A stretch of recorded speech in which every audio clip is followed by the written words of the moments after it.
அடர்ந்த காட்டின் நடுவே ஒரு பழைய மரத்தின் வெற்றுக் குழியில் ஒரு சிறிய நரி வாழ்ந்து வந்தது. அதன் கண்களில் புத்திசாலித்தனமும் முகத்தில் மென்மையும் ஒழிந்திருந்தது. மற்ற விலங்குகளெல்லாம் வெளியில் வாழ்ந்தாலும் இந்த நரி மட்டும் மரக்குழியையே தனது வீடாக மாற்றிக்கொண்டது. ஏனெனில் அது சத்தமில்லாமல் உலகத்தை கவனிக்க விரும்பியது. ஒருநாள் காட்டில் பெரும் கலக்கம் ஏற்பட்டது.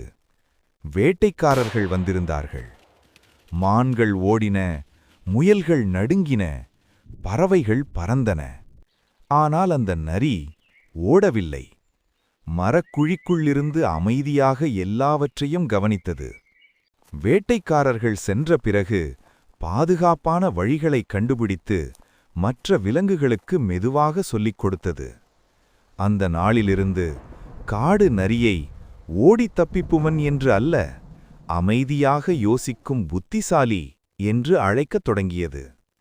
இந்த கதை சொல்லும் பாடம் ஒன்றே: எல்லா பிரச்சனைகளுக்கும் ஓட்டம் தீர்வு அல்ல.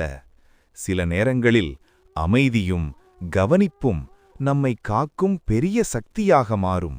சப்ஸ்கிரைப் பண்ணுங்க, கதை கேளுங்க.